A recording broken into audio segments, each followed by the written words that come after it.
আসসালামু আলাইকুম, কেমন আছেন সবাই? অনেকদিন পর চলে আসলাম আবার রুমি ভাইয়ের পাখিগুলোকে দেখতে। অলরেডি ওরা হচ্ছে একটা ডিম পেড়েছে, এই যে দেখতেই পাচ্ছেন। আর এই পাশে ওর জন্য এখন পর্যন্ত হচ্ছে আর একটা যে মেয়ে পাখি, সেটা এখনো কেনা হয় নাই।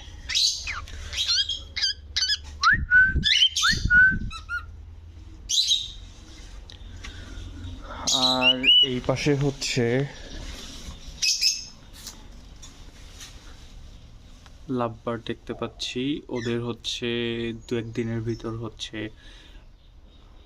হাঁড়ি দিয়ে দেওয়া হবে। ওরাও কয়েকবার মিটিং করেছে, হয়তোবা ওরা হাঁড়ি দিলে ডিম পেড়ে দিবে।